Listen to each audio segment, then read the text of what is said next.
do que a Simone Vierna ainda. Eu acho interessante.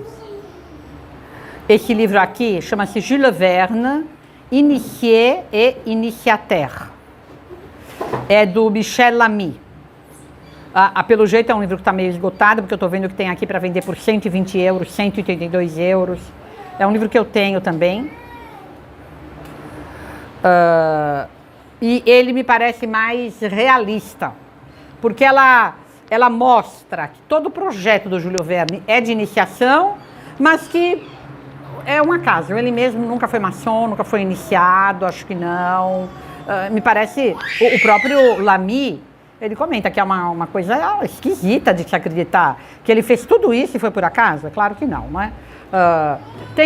O Lamy tem um estudo muito interessante em que ele compara a grande obra iniciática do Mozart. Sobre isso eu tenho uma aula também. Se vocês procurarem no YouTube, vocês vão achar.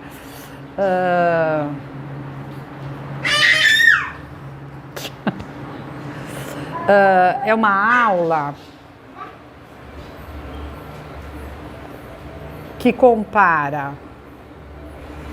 Deixa eu tentar me lembrar.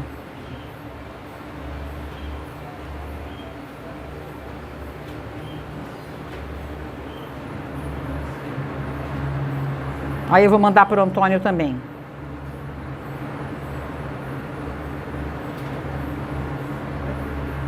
Que se chama... Acho que é L'Or Noir. É uma obra dele muito pouco conhecida no Brasil. Eu nem sei se tem traduzida, do Júlio Verne. Que trata sobre as minas. É uma obra que se passa numa mina... acho que na Escócia, se não me engano. Tenho um pouco de dúvida se é na Irlanda ou na Flauta Mágica do Mozart, que acho que vocês já ouviram falar, por muitos a Flauta Mágica é considerada a mais importante ópera de todos os séculos e que todo mundo sabe que é a grande ópera maçônica do Mozart, e ele compara com esse romancezinho, com esse quase conto do Júlio Verne. É uma obra pequena. Me escapa o nome. É para falar sobre minas de carvão. Mas o nome é o ouro. Me escapa, não consigo me lembrar. Quem sabe depois eu me lembro. Bom, então mandei para vocês também, já que vocês estão interessados nisso. E essa aqui é uma obra em que eu vou... uma aula em que eu analisei a viagem ao centro da Terra. Qual é a importância da viagem ao centro da Terra? Ela é o primeiro de toda essa obra enorme do Júlio Verne. Não sei se você sabe, mas o Júlio Verne tem mais de 50 livros, que em princípio são livros para a juventude. Escritor profícuo, que ele fez em combinação com um amigo dele, que era o dono da editora, e que esse é um maçom conhecido, uma pessoa que trabalhava para a maçonaria mesmo. O Verne não se sabe das inscrições dele na maçonaria, nada disso. Mas esse aqui vai ser o protótipo do romance maçônico. Talvez porque justamente foi o primeiro. Depois, todo o esquema dos romances dele, praticamente todos os romances dele, são de tipo iniciático. Mas esse aqui é o que tem a maior quantidade de elementos de romance iniciático. A Simone Vierno também tem um livro chamado Mythe, Roman, Initiation, em que ela vai mostrar como o mito, claro, o mito é iniciático, isso todo mundo sabe, mas como o romance moderno também tem um esquema iniciático. E aí ela não vai falar só do Verne, não. Ela vai citar várias obras modernas, mostrando como o esquema do romance é o mesmo esquema da iniciação. Para que serve a iniciação? Para a gnose, para a maçonaria? Para que através de uma descida ao fundo de si mesmo, o homem descubra o seu verdadeiro eu e possa ressuscitar divinizado. Estou simplificando muito, mas é isso. O que conta, por exemplo, toda a história do Hobbit? que ele vai um e volta outro. Por quê? Porque ele desceu na cova do dragão. Descer a cova do dragão é a metáfora maçônica para essa morte iniciática. E quando ele volta, se vocês lerem com atenção o livro do Tolkien, ele volta a outro, ele volta com outras características, ele não é mais a mesma pessoa, porque ele foi iniciado. Então toda a obra do Tolkien é completamente iniciática. Isso não sou eu que o digo, são os especialistas em iniciação. Só os católicos bobinhos é que querem acreditar que o Tolkien é católico. Ele é completamente iniciático. E é para isso que serve a literatura. Da questão da formação do imaginário. Então, essa formação do imaginário é uma grande bobagem. E isso, o pessoal vive falando muito. A formação do imaginário e a formação do imaginário. Primeiro, o imaginário, ele se forma naturalmente. O que é importante formar numa criança, Antônio, é a inteligência e a vontade. E o imaginário dela deve se formar como? Pelo contato com a realidade. Não é dando fadinha e bruxinha que você vai formar um bom imaginário na menina. Melhor levar ele num sítio e muito melhor. Da milho pra galinha. Da milho pra galinha é muito melhor. E se você for contar uma história que tenha... Como eu digo, eu falei até hoje, eu falei isso, acho que foi hoje ou foi ontem que eu comentei. Um padre, uma vez me mandou pôs no histórico, no status dele, uma coisa do Tolkien: o mito serve para atingir verdades que de outro modo seriam inatingíveis. Eu escrevi para o padre e falei: padre, não posso concordar com essa frase é contra Nosso Senhor. Não existe essa história de ter que fazer mito. Nosso Senhor nos deu as verdades inatingíveis falando de coisas da realidade. Não criou mito nenhum para dizer o reino do céu é semelhante ao quê? A mulher que perdeu a dracma, ao homem que encontrou um tesouro no campo. Eu sou a videira, vós sois os ramos. Conta a história da ovelha perdida. Não tem nada de mito, não. Para nos fazer entender verdades muito altas. Meu Deus do céu, foi para isso que Deus criou o mundo. O que nos faz entender as verdades muito altas é ser capaz de ler a realidade. Não precisa de nenhum hobbit cretino, não. O que a gente precisa é de ler aquilo que Deus escreveu no livro da natureza para a gente. São Bernardo dizia: eu aprendi mais nas folhas das árvores que nas folhas dos livros. É preciso querer ler o livro da natureza, foi esse que Deus nos deu. Não tem nada disso de mito. Ninguém precisa dos mitos. Eu comprei um livro da Condessa de Seville, sei lá, diz que é até irmã do Monsenhor. Ela é Monsenhor do Monte. Mas é de uma fabulosidade assim que eu não tem como não. Mas ela não inventa mitos, né? Não, mas são fábulas assim, uma coisa muito fantasiosa. Quer dizer, a Condessa de Seguir é idolatrada pela direita na França. Toda livraria de direita vai ter. Agora, que eu me lembro, eu não diria que é fantasiosa, por quê? Porque são histórias reais. Crianças brincando num castelo e tal. Agora, o que é? É uma gente que não existe. Parece que ali ninguém tem pecado original, todo mundo é bonzinho, mesmo quando as crianças fazem uma maldade, é uma maldade muito passageira, enfim, eu não sei, a Condessa de Seguir, eu não tenho julgamento fechado sobre ela, não tenho julgamento fechado. Não me agrada muito, mas vou ficar quieta. Tem alguns que eu não falo nada porque eu não sei grande coisa. Quer dizer, eu li a Condessa de Seguir inteirinha, tem um volume de 1.500 páginas dela. Não sei se aquilo forma bem as crianças. Eu sei que a direita, tem grandes educadores franceses de direita que querem que a gente eduque as crianças 100% com Condessa de Seguir.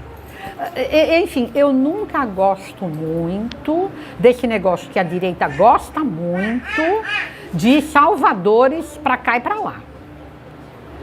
Faz parte da doutrina da direita, faz parte da doutrina esotérica que você tem que ter um mestre. Alguém que é o teu guia no autoconhecimento. E é isso que a gente vê. A direita está sempre encontrando alguém para lutar por aquela pessoa até a morte. Não é? Então, eu não gosto disso. Eu acho que nós precisamos de Nosso Senhor Jesus Cristo, precisamos da igreja e não precisamos de mais nada. É bom ter bons amigos, Claro que a gente deve muito se inspirar nos santos, mas precisa tomar muito cuidado com esse negócio. Então, uma vez eu vi um padre falando, e ele tem toda a razão, é mais fácil falar mal da Santíssima Trindade que do Tolkien. Isso eu já acho doentio. Eu já acho isso uma coisa doentia. Uma questão que eu vejo assim, a gente vai se distanciando do nosso Senhor, e aí vai ficando carente. E aí a gente não consegue retornar, porque não, é um caminho. Às vezes você se perde nessa volta, né? Porque o meio não ajuda, e aí você vai procurando outros deuses. Então, é uma coisa esquisita, mas é uma coisa... É que a própria doutrina da direita, se você estudar, sei lá, nunca faça isso, mas se você estudar o Saint-Martin, por exemplo, todos eles vão falar desse líder que é inerrante, que é o que tinha na TFP lá, o Plínio Corrêa de Oliveira, que é agora o João Clá para os Arautos do Evangelho, que é oh meu Deus, Olavo de Carvalho para muita gente, que é aquele outro também mais escondidinho, mas também aquele lá é mais ainda o santo, que é o Donato, para muita gente. E isso é uma coisa assim, que é típica da direita. Mas que também passa para a esquerda, né? Também tem os adoradores de Che Guevara. Mais antigo, né? A direita é um pouco mais recente, né, pra gente. Pra gente mais recente, mas essa doutrina é mais da direita. Ela é muito assim, tipicamente da direita. Bom, então... A Viagem ao Centro da Terra, não sei se vocês leram o livro. Se vocês não leram o livro, acho que a aula vai ficar meio chata. Mas ela é uma história de um professor, de um geólogo, de um especialista em tudo que é relacionado à Terra. E notem que essa questão da Terra, da caverna, tem tudo a ver com iniciação. As iniciações, mesmo as iniciações antigas, eram realizadas em cavernas. Penetrar na Terra significa penetrar no mistério do homem. A Terra é o homem, você sabe que Adamá quer dizer terra, Adão quer dizer terra, terra vermelha. Então, penetrar na Terra é sinônimo de ser iniciado. Por isso você tem que descer na caverna do dragão. E a história é isso. Ele encontra, por acaso, no meio de um livro, uma indicação, se não me engano, em alfabeto rúnico. Tem toda a questão do decifrar o documento. Isso é típico do romance iniciático e vai ter muito em Júlio Verne. Em Júlio Verne, muitos romances têm o documento a ser decifrado. Não sei se vocês leram, por exemplo, Os Filhos do Capitão Grant, que tem um documento em 3 línguas que é colocado dentro de uma garrafa e encontrado depois. E eles vão fazer todo o percurso, vão dar volta ao mundo através dessas... O Júlio Verne é um escritor de uma imaginação espantosa. Ele até me faz lembrar, num verso do Byron, não, do Baudelaire, um verso do Baudelaire, que acho que está na Ode a Satã, que diz: ajudai, Senhor, os escritores, falando com Satã, pedindo para Satã ajudá-los. O Verne tem uma imaginação que me faz pensar um pouco nisso. Parece quase até além do natural. Mas assim, é só uma impressão que eu tenho. Então, a descida aos infernos, e ele descia ao centro da terra, porque inferno em latim é isso, o lugar inferior. Ele descia ao centro da Terra, ele recupera aí o tema típico da gnose, o tema típico da iniciação. A descida ao inferno, a descida ao centro é o grande tema iniciático.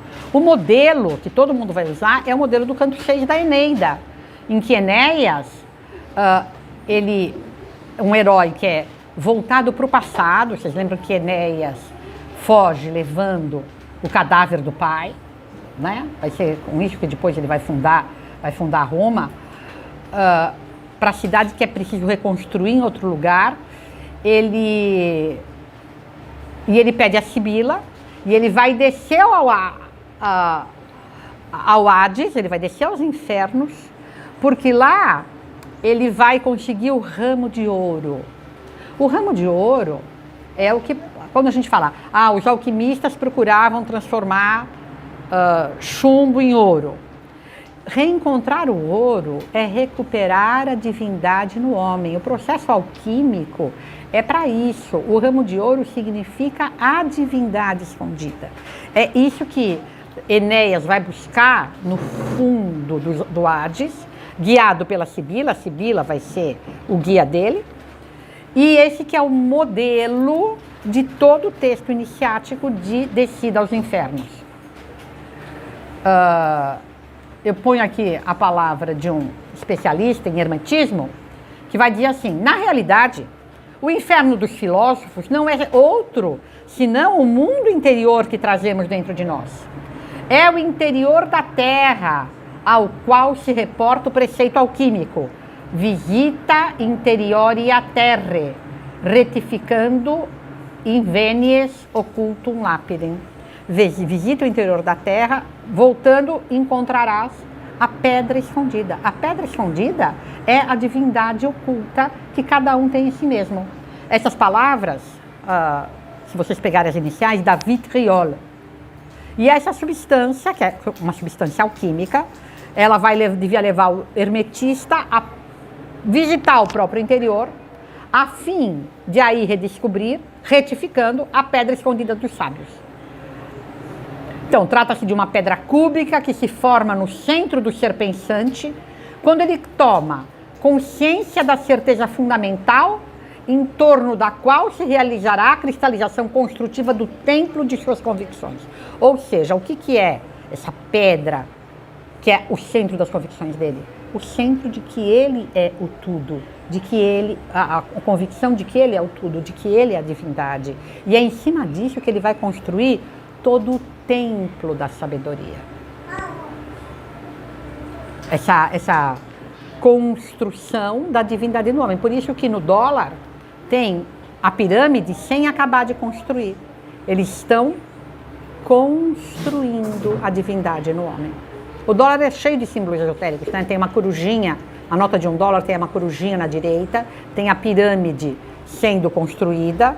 E quando está escrito In God We Trust, o que quer dizer? Tá aí, né? Tá vendo? Se vocês olharem bem de pertinho, eu acho que eu não consigo ver, mas vocês vão achar que tem aqui atrás a pirâmide. E aqui, mostra aqui para eles a coruja. Ela é bem chatinha de ver. Tá aqui, né? Você viu, né? Aqui assim. Tá vendo a coruja? Bota aí também. Dessa ponta do cá? Deixa eu te mostrar com a lã. É nessa ponta daqui, ó. Tem que ver qual é o ano da nota. Será que é? Será que tem alguma que não tem? Não sei. Tem? Deixa eu ver aqui. Não, tá aqui sim. É que ela é muito pequenininha. Ela tá aqui, ó, Emílio. Viu aí? A coruja é símbolo do iniciado porque ela enxerga no escuro. Porque eles Achou? Não, Emílio. Antônio, vem aqui, vou te mostrar onde ela tá. Ó, onde ela tá? Aqui, ó. Sentadinha, aqui, ó. Sim, achei. Achou? Muito pequenininha. Aí o que é que tem? Mais a coruja. Ela é símbolo do iniciado porque ela vê no escuro. Ela vê onde os outros não veem. Achou? Você viu?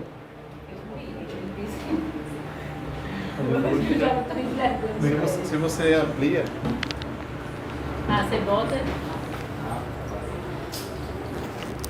Não vai dar. Acho que não vai dar não. Se amplia dá pra ver. Aqui eu pus para vocês uma câmara da Descida aos Infernos na loja maçônica. O que vocês estão fazendo? Fotografando a nota? Era ver o... Para ver a coruja. Então essa aqui é numa loja maçônica, essa câmera que significa a descida aos infernos. Uma coisa que faz parte da iniciação. Tá vendo? É essa daí? Só tá sem apresentar. Eu não estou apresentando. Ué, mas por quê? Não, por que será? Pronto, aqui está o Enéas descendo aos infernos. Aqui está o texto que eu li para vocês. Certo. E aqui está a câmera. Uma câmera numa loja maçônica. Como nesse texto?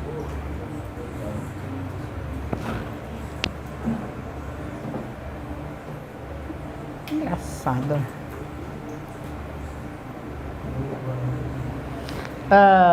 Vocês estão vendo lá o vitriol. E o que representa essa câmera? Representa o ovo hermético. Vocês sabem que o ovo é um grande símbolo do hermetismo. Vocês vão encontrar nos quadros do Bosch, nos quadros do Bruegel, sempre o ovo.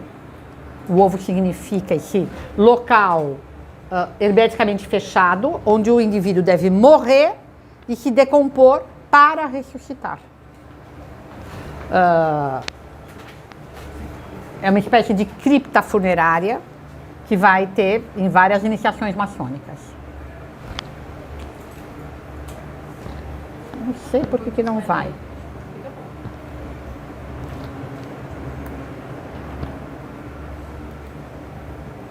Bom, o que tudo isso tem a ver com o romance do Verne? Tem tudo a ver. O romance se inicia em 1863, em pleno século XIX, claro.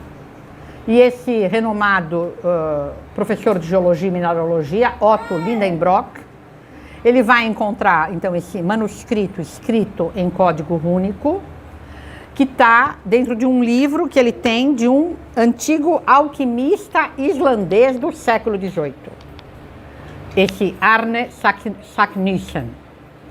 E depois de ele ter decifrado esse manuscrito, ele descobre que esse alquimista informa que descendo por um vulcão que existe na Islândia, esse vulcão Snæfellsnes, se quem conseguir entrar pela boca do vulcão antes do início de julho, consegue chegar ao centro da Terra. O Saknussemm teria feito esse percurso, quer dizer, teria passado por esse processo iniciático e teria deixado um manuscrito em código para que outros pudessem fazer o mesmo percurso. Tá passando não, viu? Não passou. Que coisa, né? Então, mas não está indo.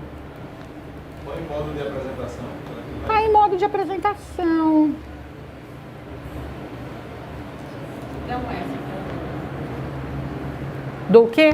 Então eles vão, vai esse mineralogista e ele vai com um sobrinho dele chamado Axel, que é um órfão, que mora com o professor, que mantém um romance com a filhada dele, que é a Grauben.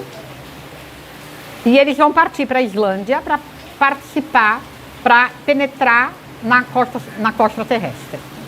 Depois da chegada à Islândia, o professor Lidenbrock contratou um caçador de gansos islandês, esse Hans Bjelk, para servir de guia até o vulcão e de ajudante na sua longa jornada no interior da Terra.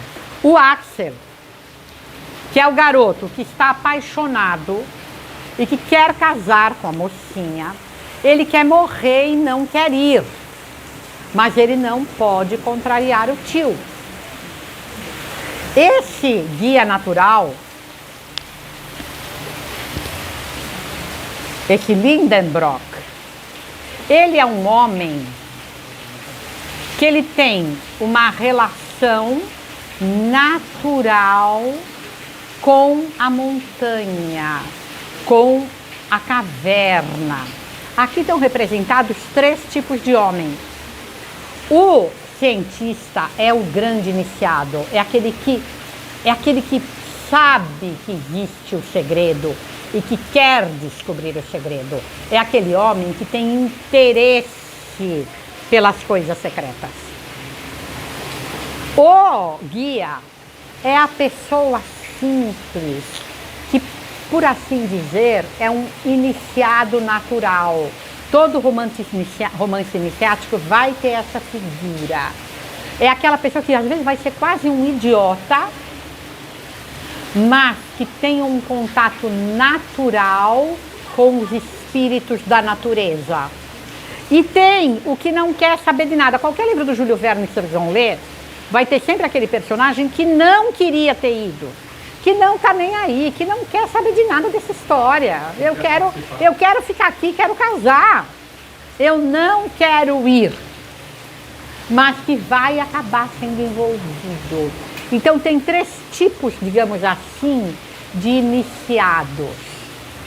Por exemplo, o Hobbit, ele é desse tipo aqui que não tá nem aí, que não quer nem saber, que vai ser envolvido contra a sua própria vontade, mas que vai ser envolvido e que vai acabar iniciado. Então aqui ele nos dá esses 3 modelos de pessoas que vão ter contato com a doutrina secreta. As que já têm, meio naturalmente, sem saber a teoria. Os que entendem o que está acontecendo e querem, e aqueles que por circunstâncias adversas são levados quase que à força à iniciação. Tá certo? Então aqui vocês vão ter essas 3 pessoas representadas no professor, no sobrinho do professor e nesse guia aqui.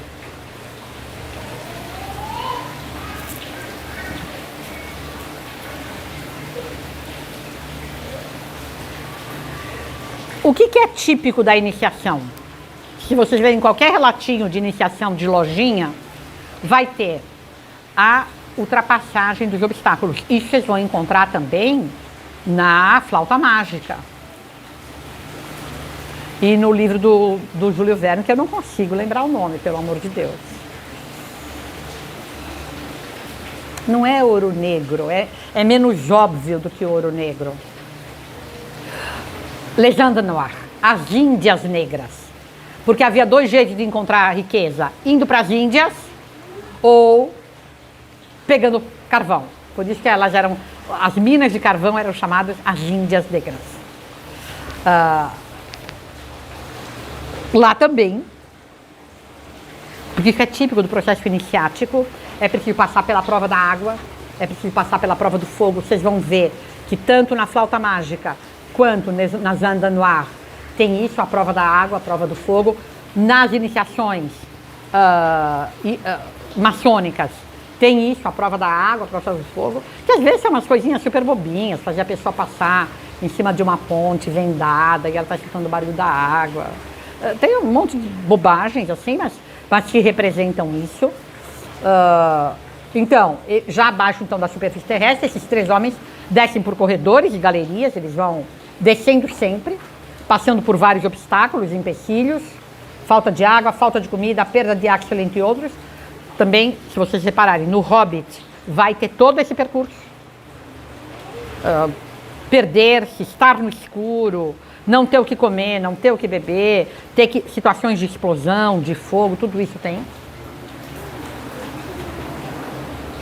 Até que eles vão chegar em uma galeria de grandes dimensões, que contém no seu interior um oceano, ilhas, nuvens e até mesmo luz gerada por um fenômeno elétrico desconhecido. Então, onde que eles chegaram? Eles chegaram num outro mundo, que está dentro desse aqui. É para lá que a iniciação quer te levar. Tem é o Dalí que diz? Não me lembro se é o Dalí, acho que não. Mas é alguém do surrealismo que diz: il y a un autre monde et il est dans celui-ci. Há um outro mundo e ele está dentro daqui. Você está procurando uma outra realidade e a outra realidade está dentro desta realidade. É por isso que você precisa descer a si mesmo. Você precisa descer ao fundo da terra, porque a outra realidade está dentro desta.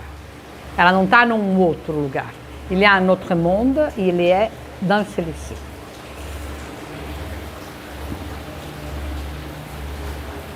E sempre, todo esoterismo vai tratar do quê? Do mundo paralelo. Tem um livro chamado A Gnose e a Literatura Portuguesa,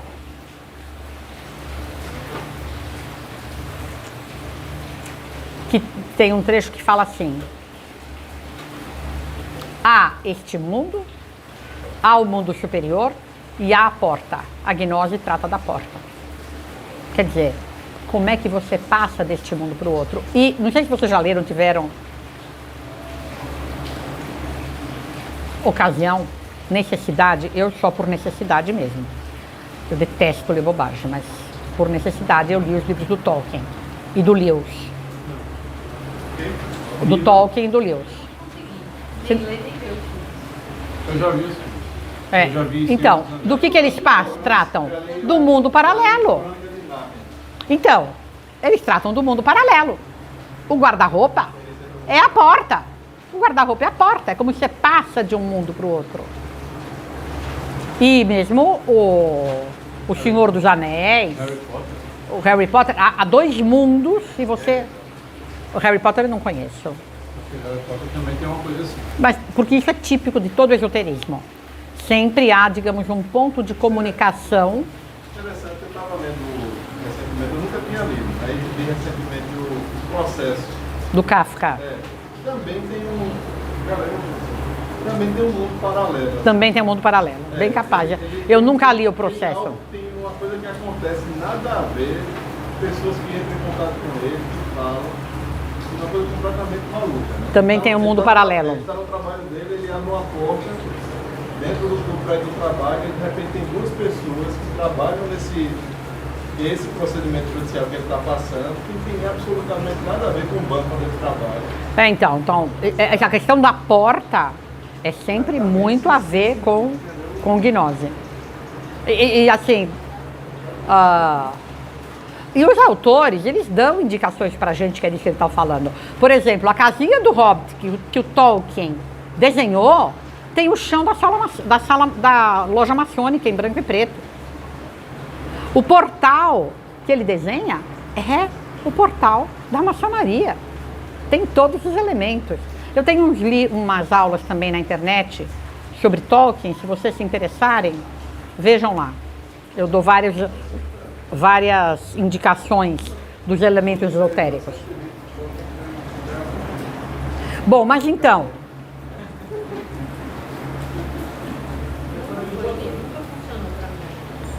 Ainda bem, graças a Deus. Mostra que você tem... Acho que você tem juízo. Bom, para além dessas características, ainda possuía outra, mais chocante. Existia vida naquele mundo paralelo, ao mundo superficial. Vida que na superfície era considerada já extinta, já há muitos milhares de anos, que ia desde dinossauros aos homens das cavernas.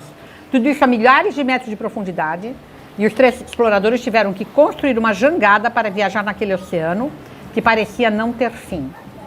No oceano encontraram vários tipos de animais que nunca tinham visto anteriormente. É interessante que o tema da jangada também é para o Júlio Verne um tema esotérico. Ele tem um livro chamado A Jangada.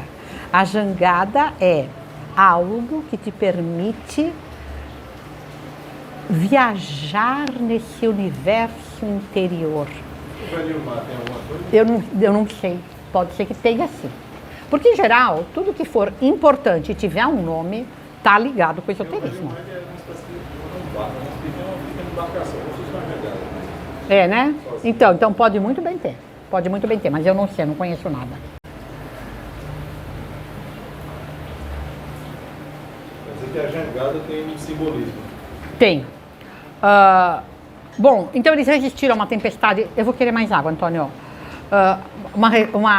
Uma tempestade de vários dias que o levou à margem oposta do oceano de encontrar a passagem para o centro da Terra, mas essa estava bloqueada por um desabamento recente. Hans colocou pólvora em torno da passagem, explodiu com o obstáculo, mas essa explosão foi de tal ordem que fez com que a jangada onde os três estavam fosse puxada para uma chaminé de um vulcão, de onde, em consequência da erupção, eles foram expelidos com a força da erupção para a superfície terrestre. Quando estabeleceram contato com os habitantes locais, descobriram que tinham saído do vulcão Stromboli, localizado na Sicília, ou seja, percorreram mais de 5.000 quilômetros nesse mundo paralelo. E vão sair na costa da Sicília. Bom, essa é a história. Bom, e daí? Uma história meio esquisita, meio sem pé nem cabeça, mas, enfim, mas assim, muito bem escrita. As aventuras muito, não é? Para quem gosta de livro de aventura. Muito colorido. É. Curioso, né? É muito curioso. Quais são as pistas que nos mostram que o livro é esotérico? Em primeiro lugar, de onde é que vem o segredo? Vem de um alquimista, de alguém que lida com o segredo da gnose. E a necessidade de que o segredo seja mantido. O próprio professor, quando ele encontra isso, não é que ele acha que todo mundo tem que ficar sabendo. Ele vai fazer o sobrinho jurar que não vai contar para ninguém. É uma coisa que só eles podem saber. Ele nunca vai revelar aquilo que verdadeiramente aconteceu. Depois, tem uma coisa que ele diz para o sobrinho dele, que é sobre o treinamento. Para você poder descer nesse mundo, para você poder ser iniciado, você tem que obedecer às normas que vão ter que ser dadas. E você tem que ser treinado para aguentar. Um mito grego que tem tudo a ver com isso é o mito de Ícaro. Puxa, mas aqui é descer, lá é subir. Mas é a mesma coisa. Lá Ícaro vai subir para sair do labirinto. O labirinto é este mundo. Ele vai chegar à iluminação. Neste mundo está aprisionado quem? O Minotauro, que é o símbolo da reprodução, o homem com cabeça de touro. O Deus mau, para a gnose, nos aprisiona neste mundo de dois jeitos, com a reprodução e com a razão. É por isso que é preciso nos libertar pelo imaginário. A gente deve deixar. É o imaginário que nos liberta, não é propriamente a razão. Embora nessa direita moderna, teosófica, que é a direita do Tolkien e do Lewis, a razão tem um papel. Não é propriamente que nem o romantismo, que vai ser completamente contra a razão. A razão tem um papel, mas a imaginação é que é a libertadora. Mas aí o Ícaro, o pai dele que é o Mistagogo, que vai ensinar para ele como escapar do labirinto, vai fazer as asas com o ser, mas vai falar para ele: não se afasta muito de mim, não tenta ir alto demais, senão você vai cair. E é o que Ícaro faz, ele cai no mar. Aqui também, o sábio, ele fica treinando o sobrinho para ele aguentar a altitude onde eles têm que começar. Ele precisa seguir o Mistagogo, senão ele vai se meter em confusão. Por isso que é curiosa aquela coisa que vocês me falaram, da pessoa que teve que ir morar com a outra. Entendeu? E aí nasceu de novo é vocabulário típico. Isso aqui é para provocar um renascimento. Quando eles foram expelidos do vulcão, eles nasceram de novo. É que nem o sair do ventre materno. A frase de Santa Teresa que ela diz que a imaginação é a louca da casa. A imaginação é a louca da casa, exatamente. A imaginação precisa ser controlada. A imaginação é a louca da casa. O que ela mais precisa é de controle.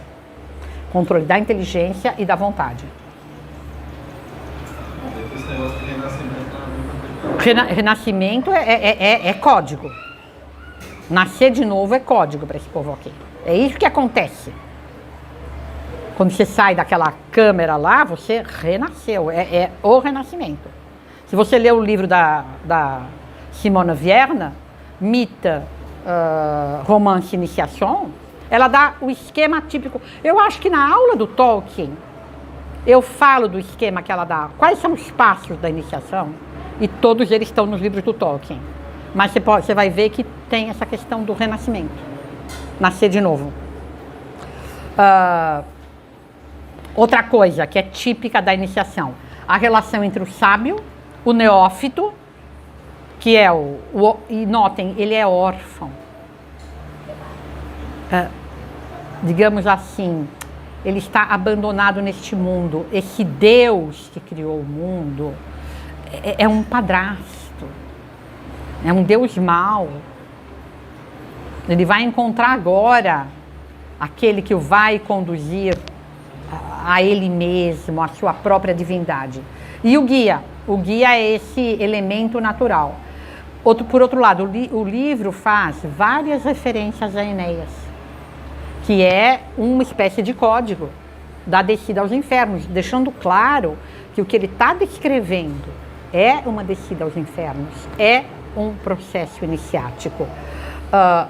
Ele passa pelas 3 provas básicas, a prova da água, a prova do fogo e a transmutação.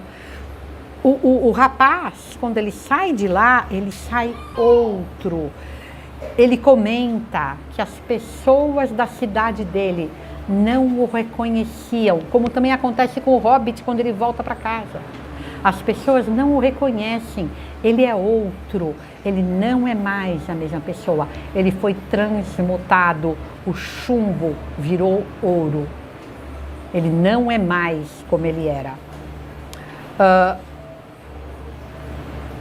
Em segundo lugar, a iluminação gradual, eles não conseguem chegar bem no fundo. Eles foram iluminados, mas eles não chegaram na última etapa do processo.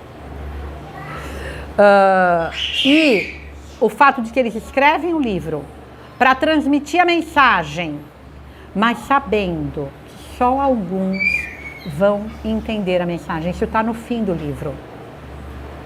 Que é muito curioso, que também o Lewis, na trilogia dele, que é a primeira coisa que ele escreve, é antes dos Contos de Nárnia. Mas é uma trilogia em que as pessoas vão para Marte, vão para Vênus, e tem todo um processo iniciático e tal. E aí, a pessoa que foi, chama o escritor para escrever. E fala para ele para escrever como se fosse ficção. E fala, puxa, mas não é ruim escrever como se fosse ficção? Isso eu também tenho naquela aula, vocês vão ver a citação certinha lá. Não é ruim escrever como se fosse ficção, porque vai tirar... Ele falou, não. Porque se a gente contar como sendo verdade, vai ficar muito desqualificado.